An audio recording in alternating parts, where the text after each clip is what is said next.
¿Se ve y se escucha? Sí, doctor. Muy bien. En la revisión secundaria tenemos que nosotros identificar, a ver, un breve repaso. ¿Cuáles son las lesiones que ponen en riesgo la vida durante la evaluación inicial? Que debemos saber identificar.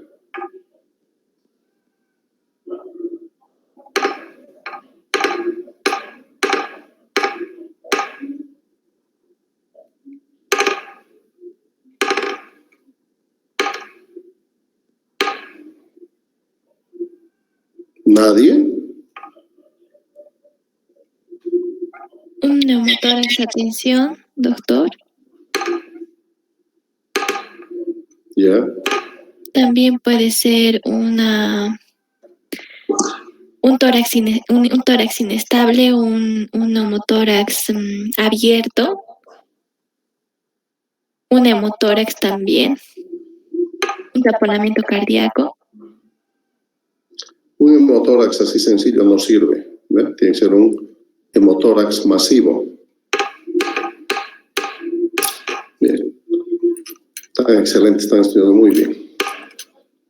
En la revisión secundaria vamos a encontrar lesiones potencialmente mortales del tórax, estamos hablando, como ser lesiones del árbol tráqueo-bronquial. Tendremos que saber cómo identificarlas en base al mecanismo de lesión. Un neumotórax simple, que es absolutamente distinto a un neumotórax a tensión por el desenlace que puede tener. Una contusión pulmonar que habitualmente acompaña a un tórax volante. Un hemotórax sencillo o simple, igual que un neumotórax simple, que no traduce los 1500 ml de sangre que debe haber en el tórax, sino menor que eso. Lesiones cardíacas cerradas en traumatismos contusos con impacto en la región precordial o la región torácica central. La ruptura de la aorta traumática en base al mecanismo de lesión, aceleración y desaceleración, y un signo radiológico que orienta a esto, que es el mediastino ensanchado. Después tenemos que pensar en la ruptura esofágica por trauma cerrado. Esto ocurre habitualmente con los pacientes el fin de semana bien bebidos y bien comidos, sufren un impacto frontal cerrado de la región tóraco-abdominal central. Entonces produce un retorno explosivo, como un volcán, del contenido gástrico hacia la cavidad oral, un vómito, y en su retorno explosivamente va a desgarrar el esófago en la parte distal, en la región lateral distal izquierda. Por lo tanto, vamos a tener seguramente un enfisema periesofágico o datos de derrames y fracturas costales en el lado izquierdo. Entonces hay que estar atento a eso, la ruptura esofágica traumática.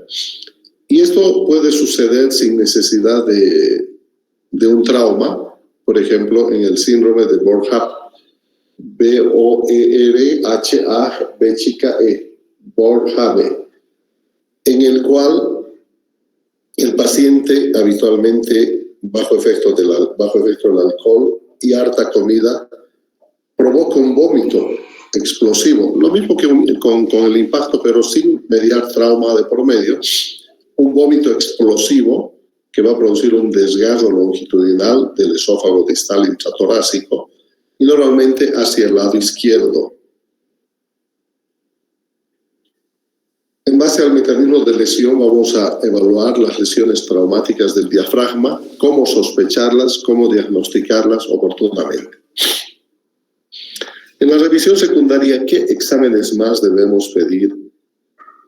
Además de los que ya se han solicitado en la revisión primaria, vamos a pedir los exámenes complementarios que sean suficientes, ¿no?, para diagnosticar, por ejemplo, ¿qué exámenes? Podríamos pedir una angiotomografía en sospechas de traumatismo de la aorta torácica. Podemos pedir una resonancia en sospecha de lesión de la columna cervical, endoscopía alta en sospecha de lesión de esófago, fibrobroncoscopía en lesiones traqueobronquiales. Entonces, toda la gama de exámenes que fueran necesarios en base al mecanismo de lesión y los hallazgos en la evaluación inicial. Y estos ya los hemos visto en la revisión primaria, la radiografía de tórax, que es de gran utilidad, el ECOFAST, la gasometría arterial, el electrocardiograma y la oximetría de pulso, que son parte de los anexos de la revisión primaria. ¿No? Aquí es muy interesante hacer una dinámica interactiva con qué anexos faltan de la revisión primaria. Entonces acá nos estarían faltando las sondas, ¿no? Una sonda nasogástrica, una sonda urinaria, una sonda Foley.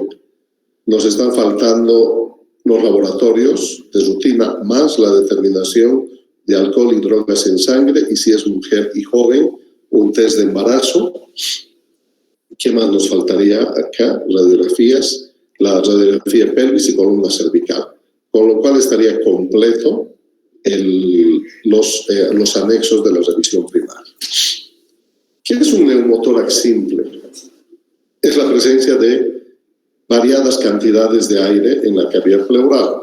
Mecanismo de lesión más frecuente, trauma penetrante. Menos frecuente el cerrado, a no ser un cerrado con fracturas costales y uno de los fragmentos de la costilla rota pudiera pinchar el diafragma.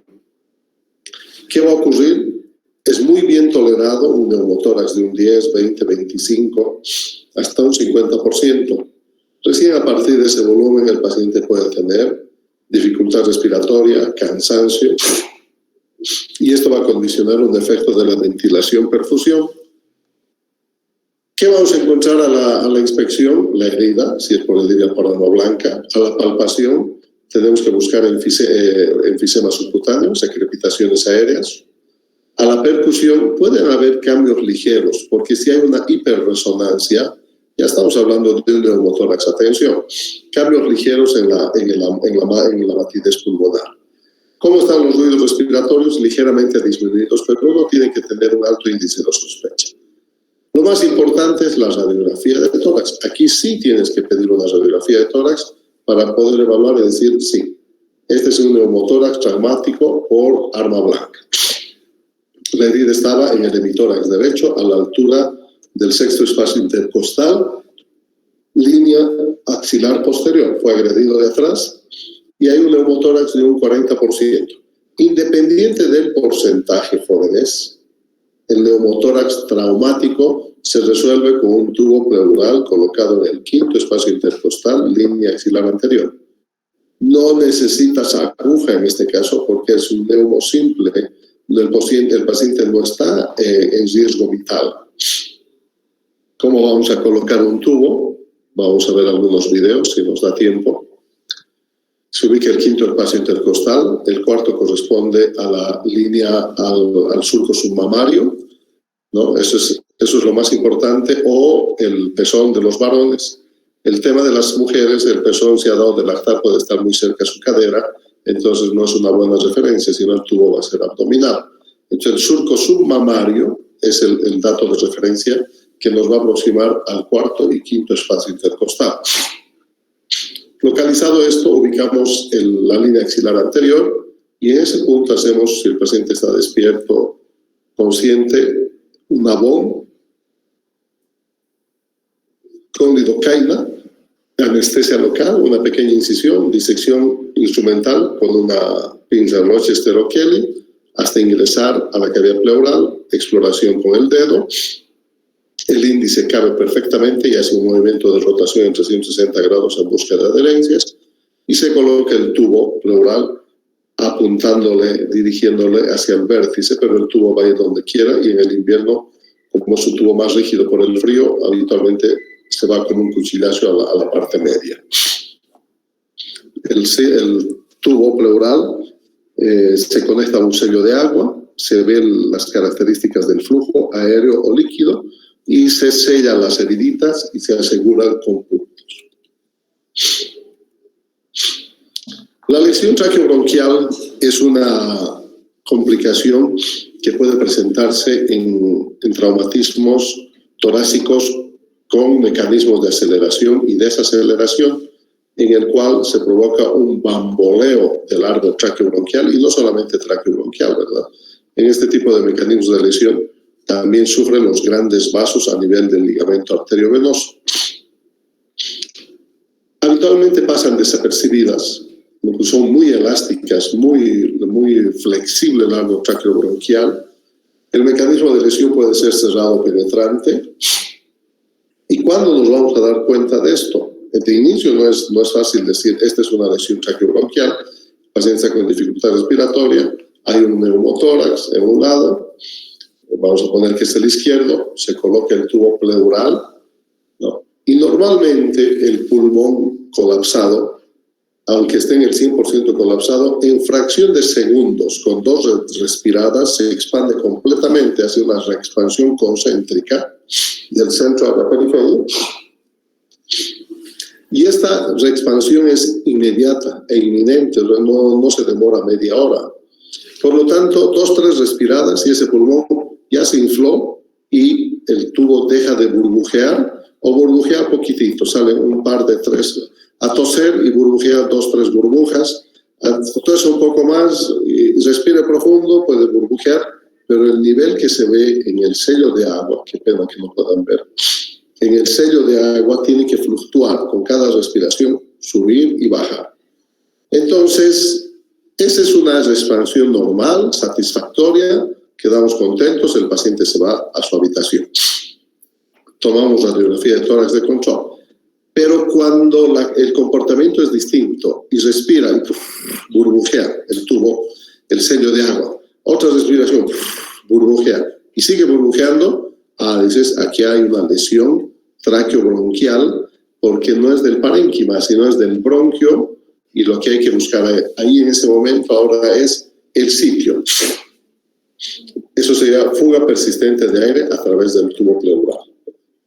Tenemos que colocar un segundo tubo para ayudar y evitar neumotórax y hacemos una broncoscopía. Con mucho cuidado, hay broncoscopios de 3 y de 5 milímetros, se introduce por la laringe, la tráquea, carina, bronquio fuente izquierdo, derecho, y vas viendo la indemnidad del árbol traqueobronquial.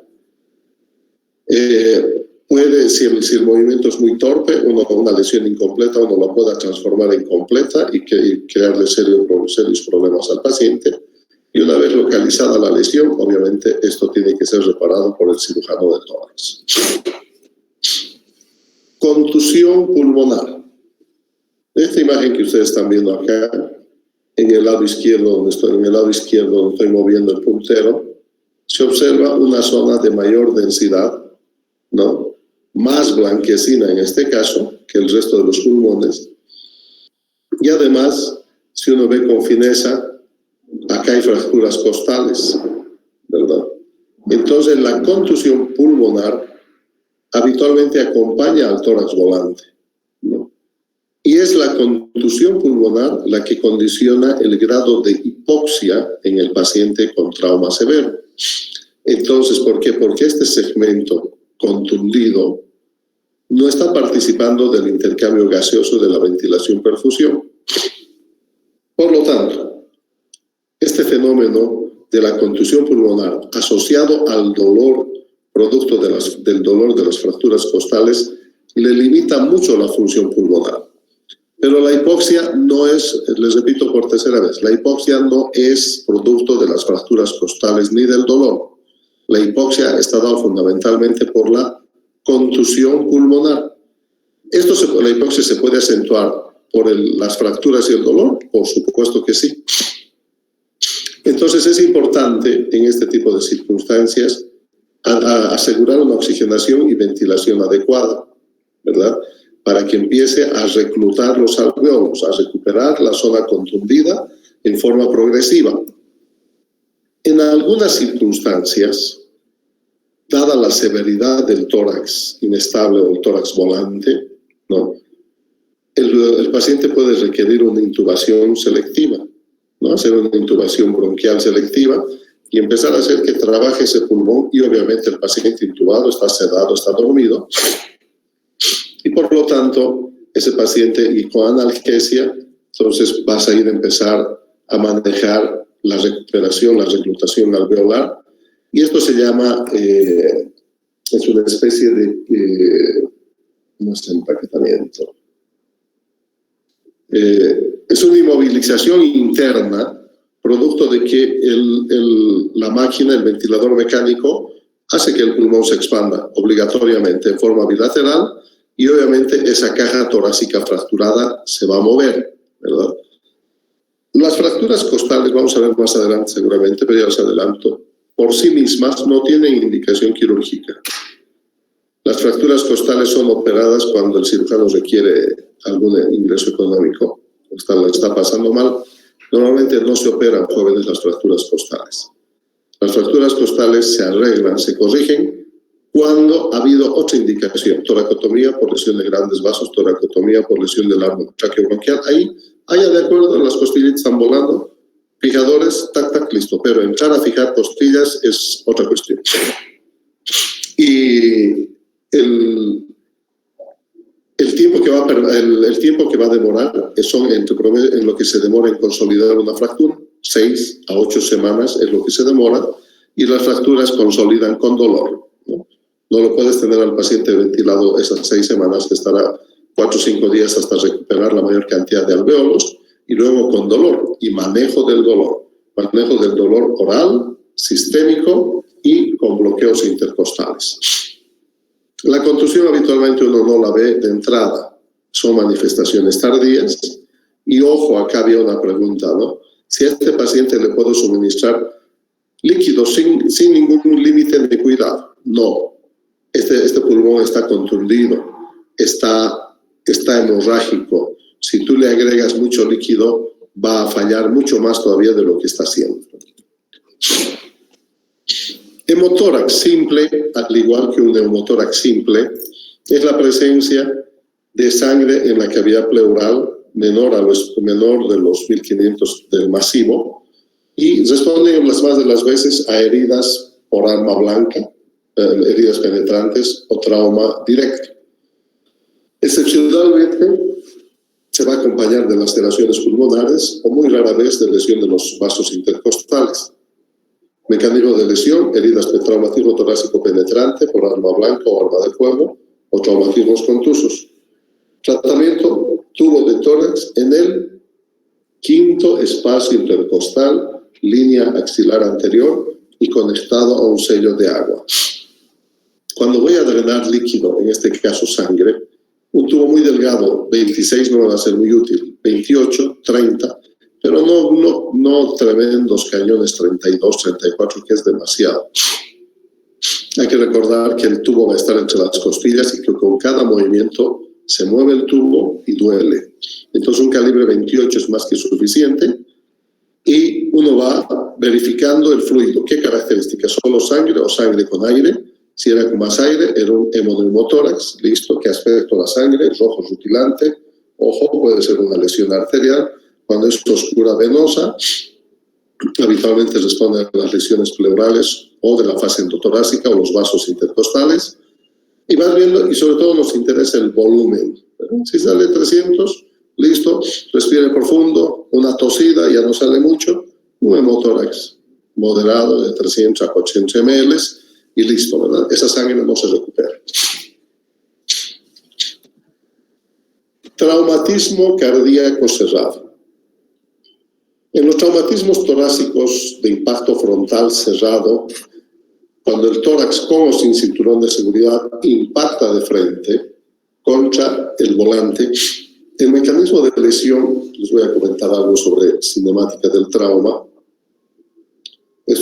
Hay un video que lo hicimos que es muy educativo.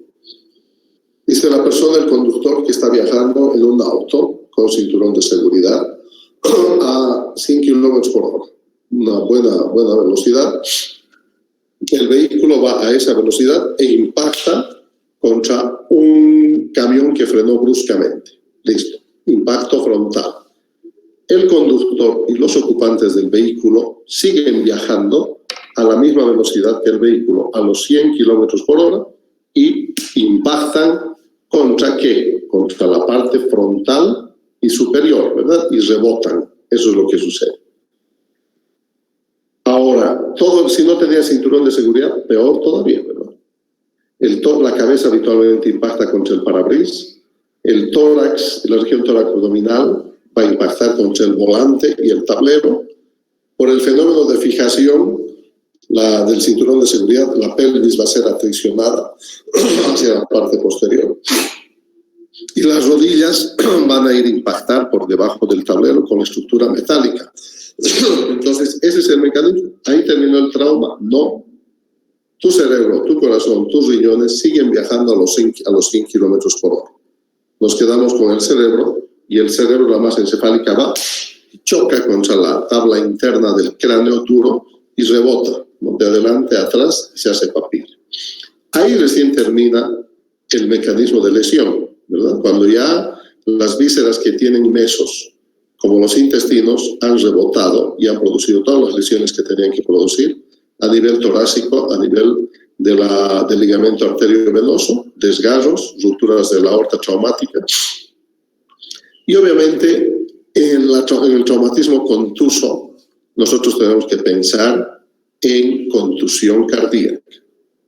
Y la contusión cardíaca tiene una repercusión hemodinámica, por lo tanto uno tiene que rápidamente pedir un electrocardiograma donde podamos ver zonas de lesión supra o infradesniveles en el ST, eso es importante.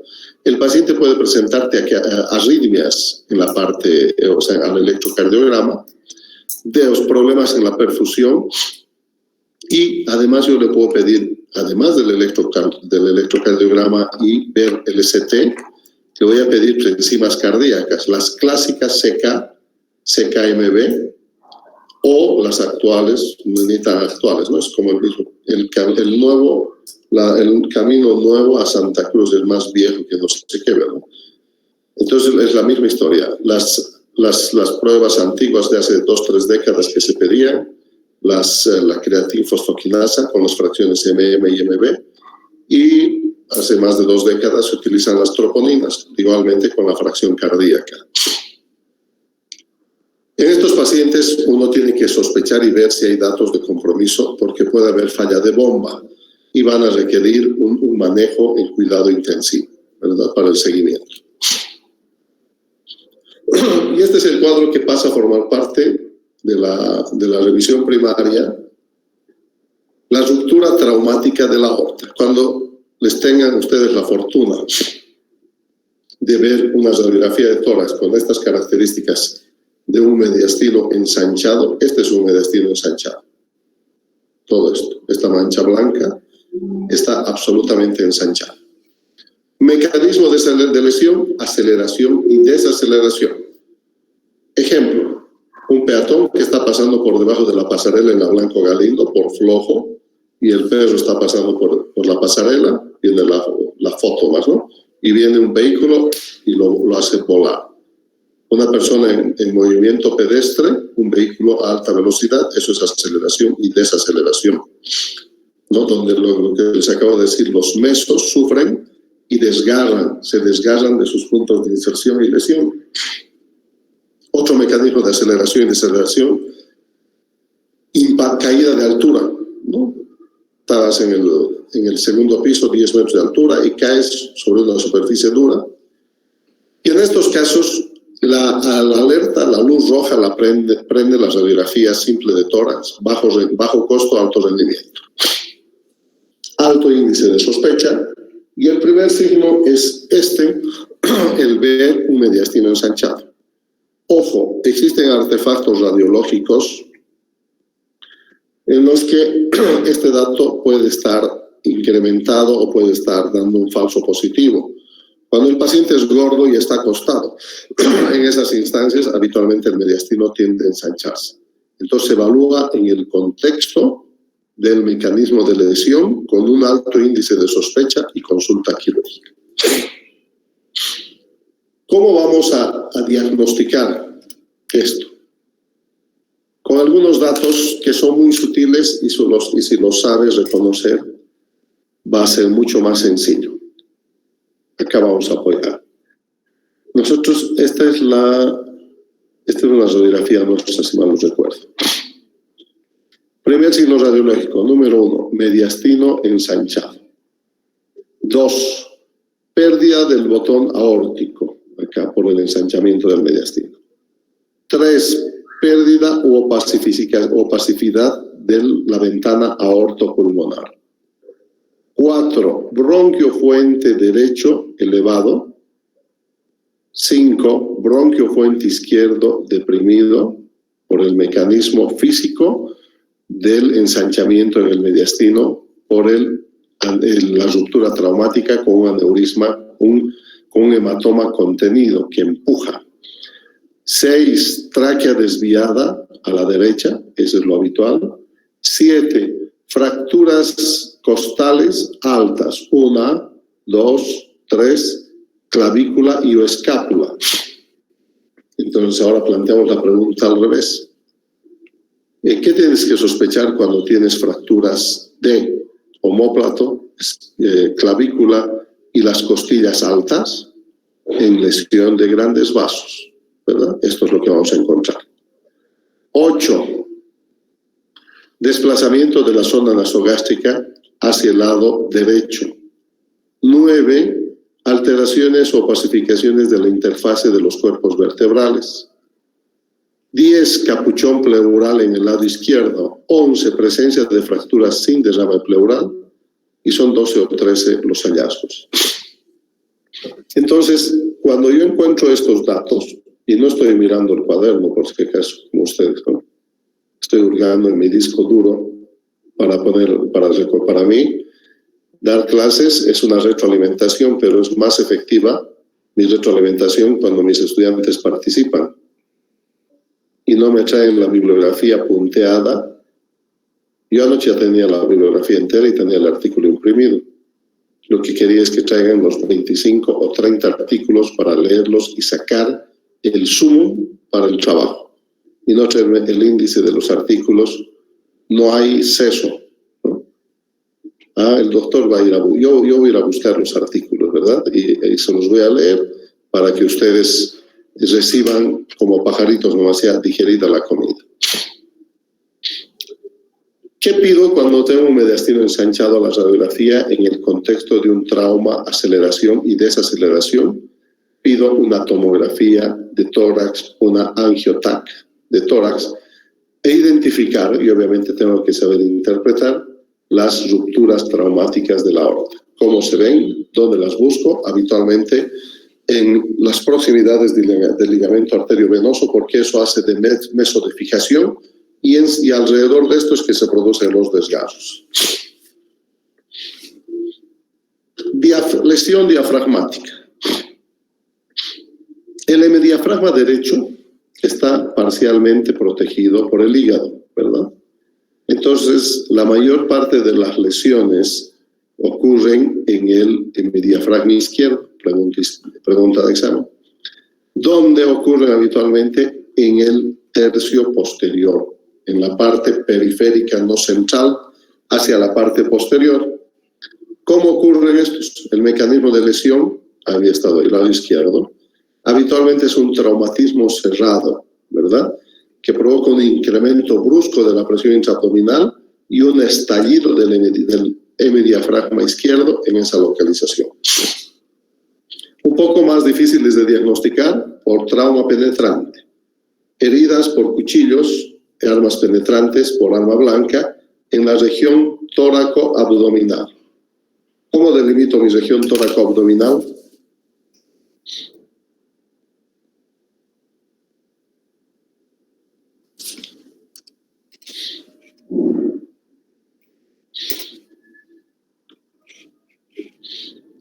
Claudia Michelle. Entonces tengo que hacer todo esto porque no hay. Fátima Andrea.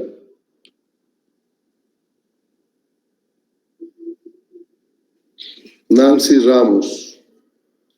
Volvimos a los clásicos 40, ¿no? Bueno, por lo menos 40 van a aprender, creo, algo. Doctor. Dale, Jonathan. El doctor, se delimita por el diafragma, doctor. Las regiones se dividen por esa referencia. Se dan cuenta, la memoria no es frágil. Son desmemoriados y si no estudian es una pena más, ¿no? Pues no es que se van a aplazar, además no van a saber más. A ver, Carlos Yamil Siácara. Es una línea que va de lo que son las tetillas, de 4 hasta las últimas costillas.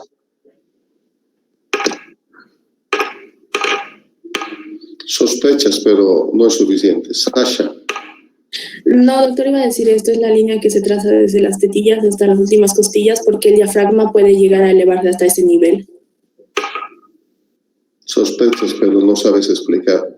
Son dos líneas paralelas, ¿verdad? Una que pasa por las tetillas, obviamente estamos hablando del varón, y otra línea que pasa por debajo de la última costilla. Son dos líneas paralelas, ¿verdad? Y ahí vamos a encontrar en la topografía elementos que corresponden al tórax, la separación, el diafragma y la cavidad y el abdomen.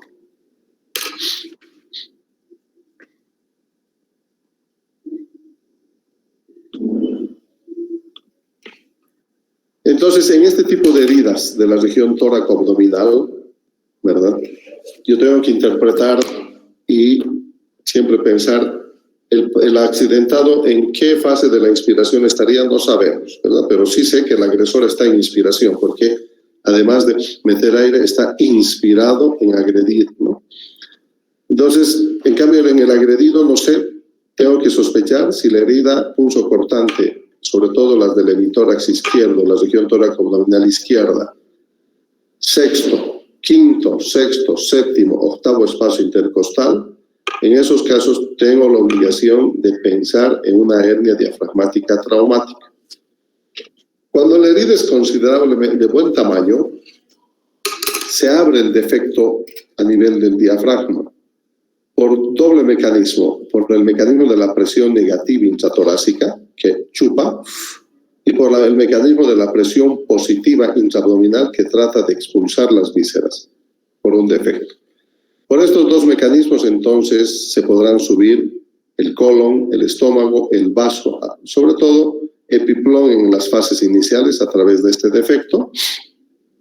Y en la radiografía de tórax nosotros podemos ver, por ejemplo, que una sonda nasogástrica esté desplazada hacia arriba, o ver esta irregularidad en la línea del diafragma. Esto ya nos tiene que obligar a pensar en una hernia diafragmática traumática y tenemos que hacer una interconsulta rápida, porque si pasa desapercibido va a seguir su curso, una hernia diafragmática traumática intermedia, en la fase intermedia, y una fase transitoria, y una hernia diafragmática en la fase de complicaciones. ¿Eso qué significa? Que este pequeño defecto, 1 o 2 centímetros de herida en el diafragma, con el transcurrir del tiempo no detectados, va a ir creciendo. Por los dos fenómenos de la presión torácica y abdominal se van a ir metiendo de a poco las vísceras, hasta que en meses o en años puede hincharse todo el estómago a través de esto y llegar recién a la fase de complicaciones. Entonces, cuando tú examinas al paciente y dices, oye, señor, ¿y alguna vez usted no ha sido agredido? Sí, me acuchillaron hace como 1 año y medio y aquí tengo la cicatriz, y ves la cicatriz, está en el séptimo espacio intercostal. Mal manejo, ¿verdad? Y han transcurrido 1 año y esto se llama la hernia diafragmática en la fase de las complicaciones. Todos los defectos traumáticos del diafragma se corrigen por cirugía y de preferencia aquel cirujano torácico lo reparará por vía torácica. Nosotros los reparamos por vía abdominal, los cirujanos abdominales, y los reparamos por laparoscopía. Fracturas y lesiones asociadas.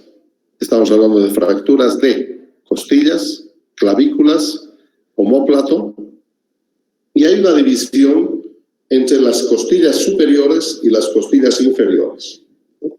Son las que llevan mayor complicación y mayor riesgo, y exige que el experto en trauma sepa interpretar esto.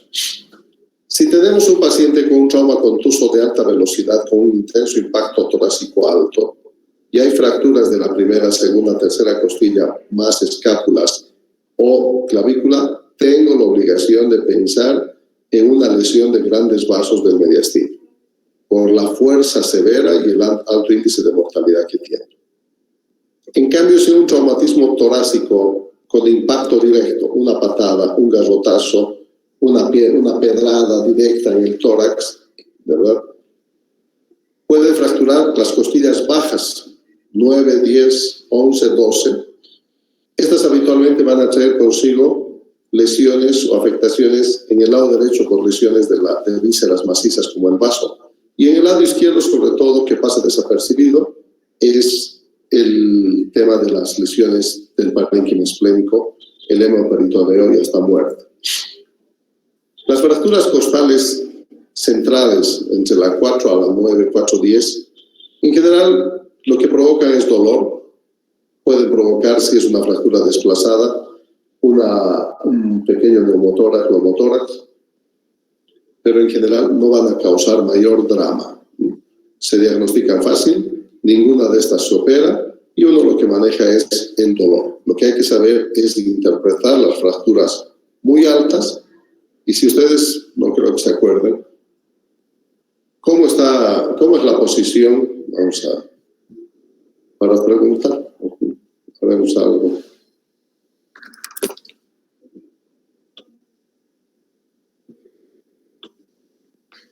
A ver, algunos otros más. ¿Dónde están? 36 nomás ya. Excelente.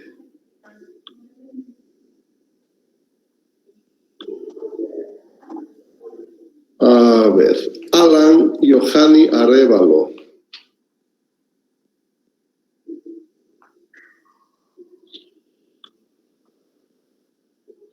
No sabe, no responde.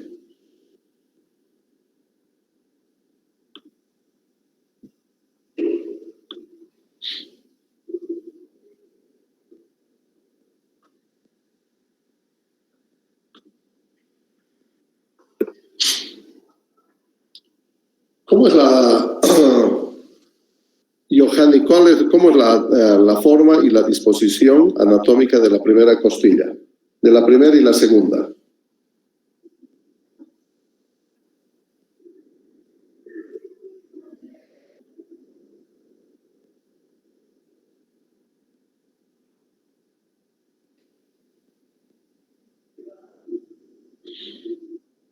Estoy tan entusiasmado con darles clases que ya me estoy deshaciendo. ¿Qué curso más? Este curso debería caracterizarse por tener competencias cognitivas dentro del constructivismo del 100%. Saber en la teoría todo para compensar la práctica. Pero en ninguno de los tres aspectos no hay cognitivo, no hay actitud, no hay competencia, ¿no? La primera costilla es maciza y está horizontal. Para quebrarse, por lo tanto, tiene que ser un impacto intenso, intensísimo y con una dirección en particular. En cambio, las costillas 4 a la 9 y hasta la 12 están pues verticalizadas, ¿verdad? Son delgadas y es fácil fracturarlas con un golpe directo. Asfixia traumática, esto ocurre en accidentes por explosión, más común, en el cual el atropellado, el accidentado, queda atrapado bajo una viga en una construcción, ¿verdad?, donde no ha podido recuperarse y hay una compresión torácica alta que va a condicionar estas características en el paciente, ¿no? Plétora, ¿no?, se lo ve completamente hinchado, está amoratado, petequias, edema y obviamente al haber un obstáculo al retorno venoso por la compresión en el tórax, fíjense la equimosis acá, va a haber edema cerebral y las manifestaciones consecuentes. ¿Qué es lo que un cuadro clínico parecido a este, no de esta magnitud, se produce en el síndrome de la vena cava superior, en cáncer, cuando se obstruye por compresión neoplástica la vena cava superior próximo a la desembocadura, hay un stop al drenaje venoso de la cabeza.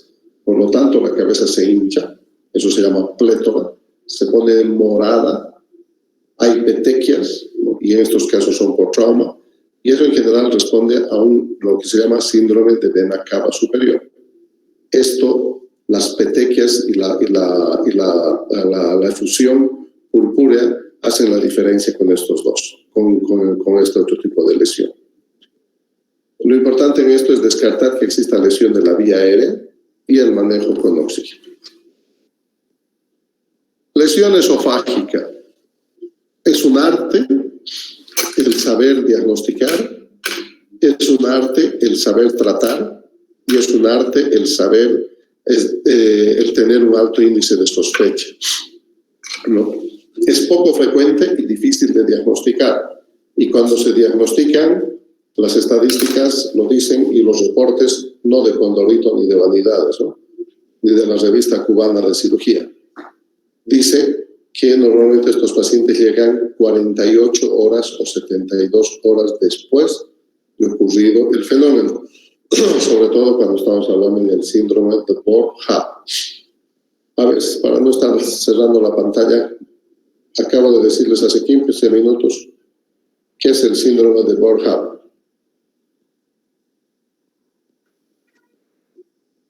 Doctor, es la que el paciente tiene vómitos abundantes debido al consumo excesivo y lesiona, ¿no?, lo que es el esófago. O sea, todos los borrachitos del viernes que vomitan harto tienen roto su esófago.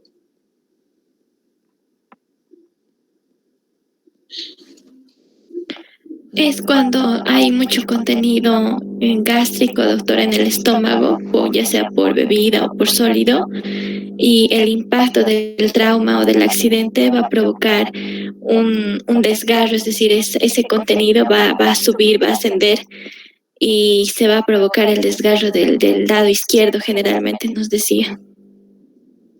¿Desgarro de quién? Del diafragma.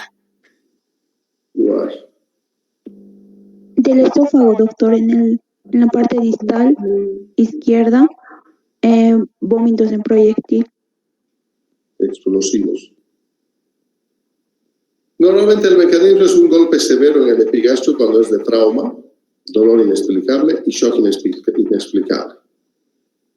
Si algún médico con un buen criterio pide una radiografía y la sabe interpretar, probablemente diagnostique en forma precoz.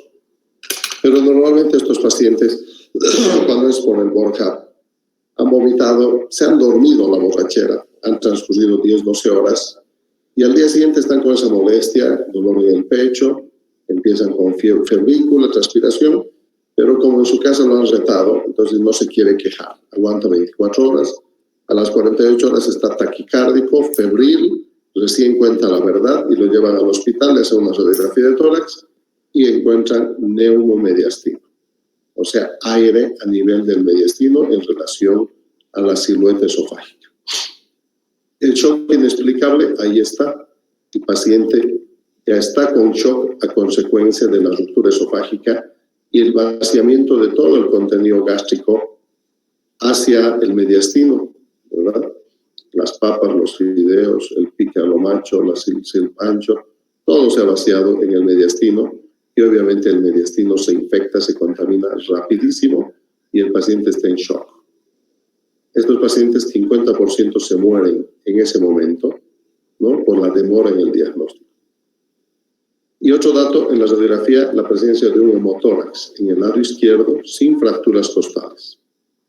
Por lo tanto, para esto, para el diagnóstico es fundamentalmente alto índice de sospecha, saber interpretar un mecanismo de lesión, un golpe directo en el epigastrio, ¿verdad?, un puñetazo bien dado, o el Bohr-Habb, no olvidarse.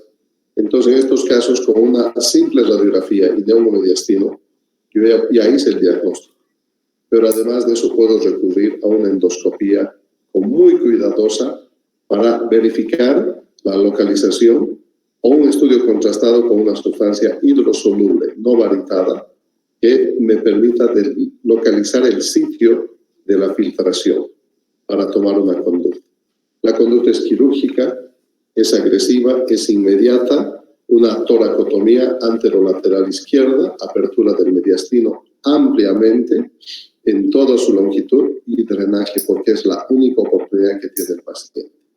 Que se pueda reparar o no el esófago si se sutura, lo más probable por el tiempo que lleve esa herida, ese desgarro no sea reparable, pero hay que hacer el primer intento. Lo más importante es el drenaje, un amplio drenaje por una toracotomía anterolateral izquierda como la única oportunidad que tiene este paciente.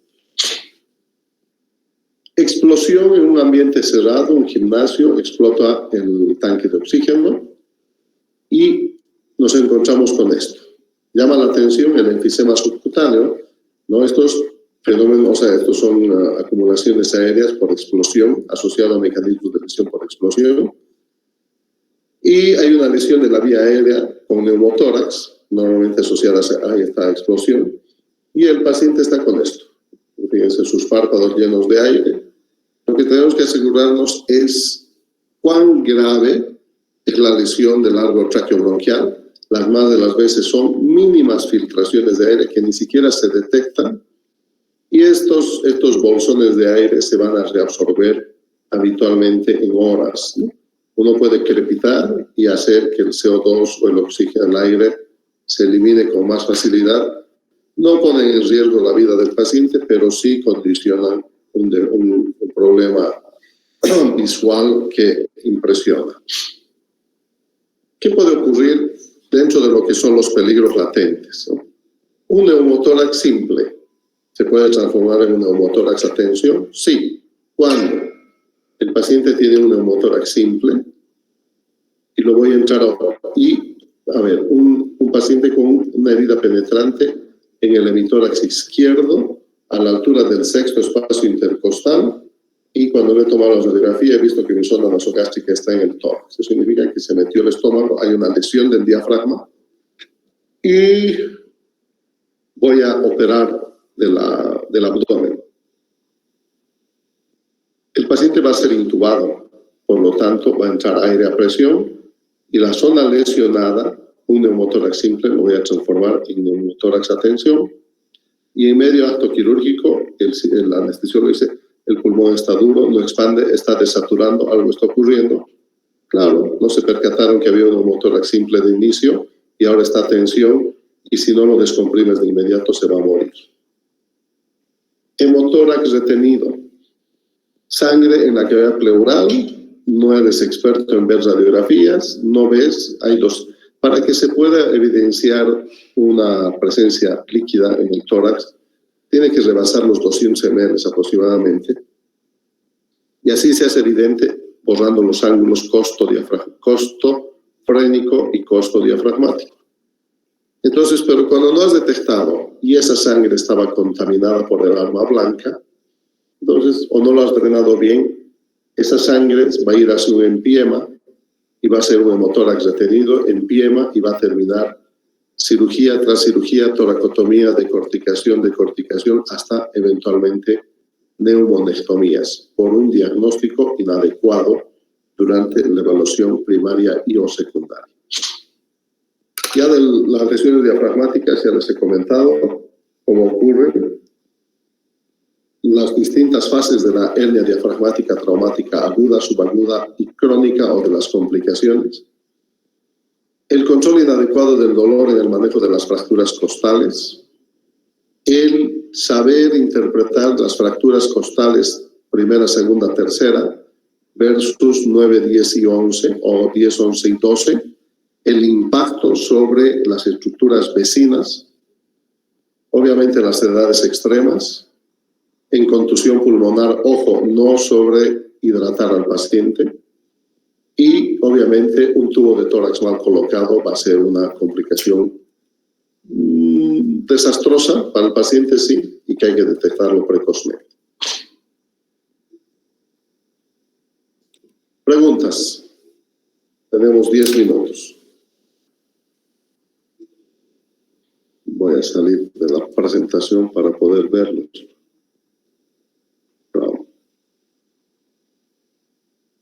Y saber que quedan 38.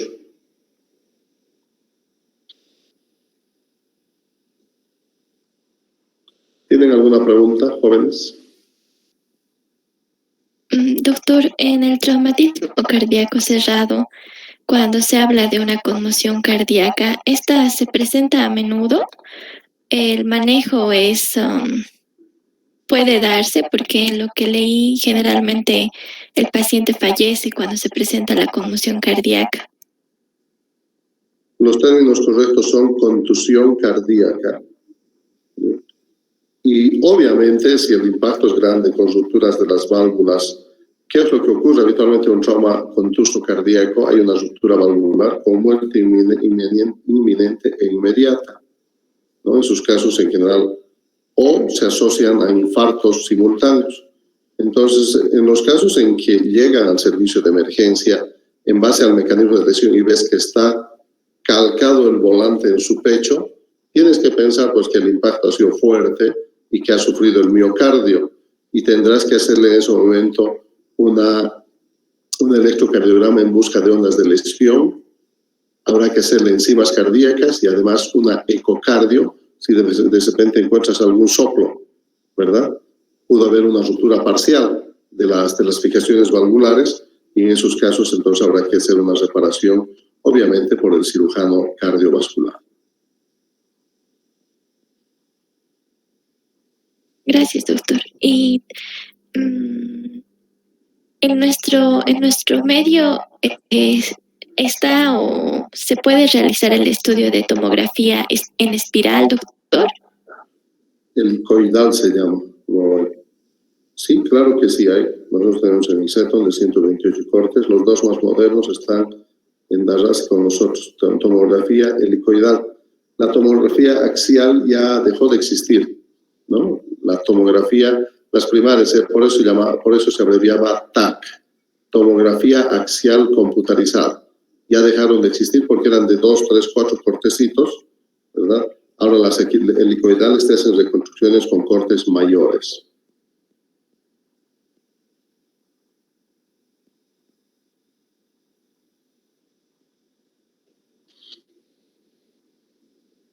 ¿Qué más, jóvenes? Tengo que ir a operar a las 7:15.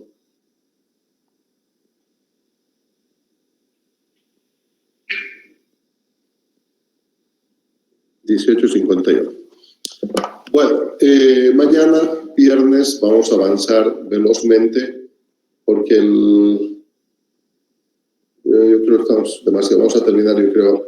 Mañana vamos a hacer TEC y trauma raquimedular, así que procuren estudiar si es que tienen tiempo, ¿no?